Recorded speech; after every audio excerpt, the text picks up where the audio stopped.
as we hop into the game here. Yep, and there's a jet, by the way. Just want to point it out. Bravo 5, he's flying in the jet. We got to show that first-person jet gameplay. So there you see it, guys, right there in all its glory. A moment of silence for the jet. All right, that's it. So now there you can see actually what he has equipped on the jet as well, which is pretty cool in the third-person view. And yeah, I'd say he's gonna do a little flip here, a little flippity flip. Do a barrel roll.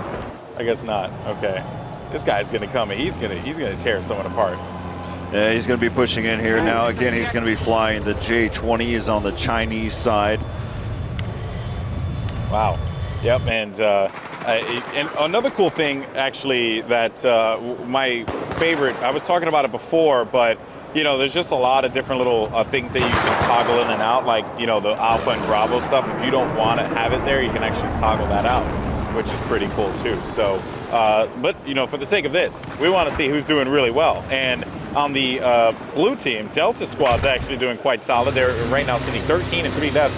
On the other side, Delta Squad, of course, on the gold team, they're doing well too at 12 and 9. So overall, you can get an idea what squad's performing, what squad is really helping out here. But and I was actually following the jet guy. He ended up getting taken out. He took care of that one, Corey. Well, who are you looking at right now? We're taking a look here at Alpha 10. He's currently 10 and 1 overall. What? This guy's a beast. Which is probably the reason why. Chilling in this boat right now. He's just. Well, again, one of the things that Lars and I discussed is how effective is the amphibious vehicles really going to be in this game. Yep. And so just kind of looking at it, I mean, look at this. It's definitely efficient. You can see how they're just kind of going from beach to beach, and you realize, hey, being shot at. And if you didn't see there at E3 for Siege of Shanghai, one of the quickest ways to exit out, well, yeah, it's a jet ski. Yeah, without a doubt. That is so cool, man. It just, I still brings a smile to my face every time I see it. But yeah, and another, you know, cool thing that I'm seeing here as well in the third-person view of Alpha 10 is the movement, right? So like when his legs move, they really are like reacting to the environment as opposed to just being like static, you know, like just movements in general. It kind of has like a really good touch to it. That's just something I pointed out or something I noticed. But yeah, actually, Alpha 10's using a sniper rifle. He's actually using the CSLR-4, but you're taking a look at someone in the Z1W, or excuse me, Z11W. That is Bravo 20, taking some fire here. He's in a little bird, seeing if see if he can pick up a kill here. He's at so far Bravo 20. Bravo 20. He actually is 0 and 0. Yes. He's not doing too well, but he's not killed. Oh crap! Did you see that? The jet plane just flew into the helicopter. Nice. That was awesome. Let's go and hop on board here. That was so cool.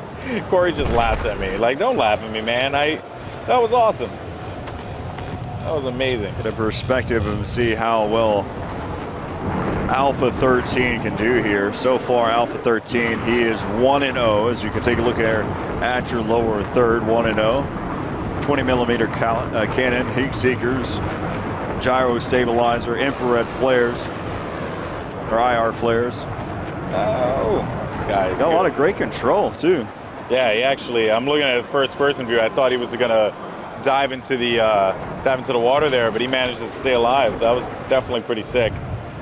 And you know, I do like the, you know, because I'm not much of the, if I get into a plane, I die, period. I mean, that's just usually what ends up happening. But this guy seems to just have some stupendous control of this particular vessel right now. Like, he's just, you know, and that's the thing, right? When you have a good pilot, they really do change the map. And there you can see the dynamic weather effects now coming into place here as it's getting all over his window as well. So that's the other thing, right? I mean, I don't think it's going to block his view all that much, but it's just those like little tiny effects that you can see there. So that certainly is pretty cool. And look at that. He's shooting at the windmill. And again, one of the things you'd mention as time goes through, you can see that this windmill is starting to fall. That jet's actually trying to help it. But now as the time is continuing to pass, here we go. This windmill will continue to fall little by little, and then that ship will be released. It's still afloat, so still effective here. Yeah, and also the water effects, do impact boats as well, if I'm correct, because the big waves that flow around through the island, if you're trying to, get good maneuvering, if you have these big waves coming through, so it impacts the map, in more ways than one. Besides just this really cool evolution effect that goes down, also just using the map itself. If you want to jet ski your way out of there, you might have to wrestle with some pretty aggressive waters because of the rainstorm. So lots of cool things there to soak in for sure. And there you can see actually E, which is a shipwreck. That's staying right there. That's not going to move. It's the boat that's right in front of you. That's the one that as soon as this windmill does go down, and actually it should be happening any second. There you see it right there. And now the boat makes its way in. Just there you go. You got to get cinematic with it, Corey. Yeah, so you can take a look at exactly where it's going to go. We'll turn on just for a moment so you can know exactly where it's going to end up, going towards the sea point, the Firebase Island. And it's just cruising. We have lost objective Alpha. And it's intense, man, because I actually was playing on sea on the Firebase Island when the boat crashed in, and there you can see the boat now moving in. And look, see, imagine being right there as this boat makes its way in, like being toward the side of it. It really does change a lot. And you see how the building just comes crumbling down after getting hit by a ship. Who'd have thunk? Who'd have thunk it, So now this changes the map, right? This one guy's like, holy crap, a boat just landed right on the island. What am I going to do? Well, there's something on the boat. And actually, Corey, why don't you tell people how this actually impacts the Firebase Island? Yeah, so I haven't had the chance to really see exactly see it being used yet, but it's one of the things that the commander has the ability to use. So again, it just changes there for the game. So again, we just saw the ship go from that windmill way out in the distance to this point right here, which in the beginning it just looked like it was a part of the background. Yeah. Just extra element in the game that just makes it look prettier. But in all, just looking at it now, it's actually a part of the game. It's part of the Levolution here. That's right, and you also gain access to an anti-air gun as well through the boat. So that's a pretty big change there. That's there you can see right there, that anti-air gun. You get access to it, but you have to control the island. You have to control C in order for you to access it. Again, it's a commander feature. We haven't really seen it used just yet, but it is a commander feature. You have to have that control, and it is awesome. So just like in the way, in the last, Siege of Shanghai, the way that it really changed the map, this one also changes the map because it also blocks off this portion of the map here, because the seaside, it blocks it off quite a bit here from incoming fire from B.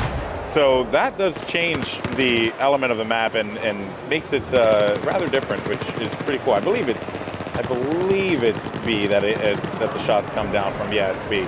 So again, lots of cool stuff there.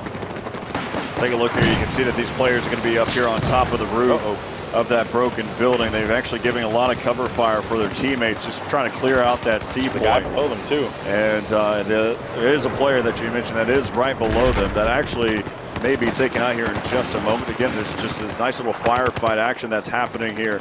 And they have, I think maybe that player might actually be stuck inside of the building. No, yeah, actually they went after him. They chased him down, and they saw that he was there. He popped up and went for the kill. So good stuff there by that group. C now completely into control of the blue team, as D, which is going to be right across from them, that has still some players on gold team that are trying to hold it down. Yeah, so the Chinese again having control now. If we take a look at the overview, you can see that you've got currently the B is contested currently. C belongs to, so A and C belong to the Russians, and then D and E belong to the Chinese. As we just kind of take a look at the overall, we'll go ahead and hop back in here with Alpha 13. Who's going to be the pilot here for this jet? Again, for those of you that are curious, it's called the SU-50. This is his current setup. He's got the gyro stabilizer. Currently 2-0 right now. We'll go back into first-person perspective here. You can see just trying to dive in and pick up a couple kills before he bails out of there. Yeah, I mean, when you have a jet, you are pretty much a target in the sky there, especially for anti-air weaponry, just like what we saw there on sea. But fortunately for them, they do control that. So now a lot of pressure is going to be applied here on the east side shipwreck as this guy Alpha 13 is going to have to drop back and get another good pass on it again, which it seems like he was going to try and get. There you can see the other carrier. That's where the Russian team spawns, the blue team. They end up spawning in that area, but yeah, who are you taking a look at now, Corey? Now we hop on board here with Alpha 20, which is currently in this anti-air. Ooh, nice. Actually see this here. So yeah, he's actually going to be in the 9K22 Tunguska. There you go. Tunguska M. Say that 5 times fast, Corey. I dare you. Not going to happen. There you go. And right now we've got Chinese leading 508 to 426 tickets. Of course, we're playing Conquest. Tomorrow we'll get a chance to look at Obliteration. That's right. Which we have, both teams have 3 points. 3 points that they need to defend. And there's a bomb, just a randomized bomb that's laid out there. You take that bomb to an MCOM point, the opposing team's MCOM point. You blow that up. There's 3 of them, so you do that 3 times.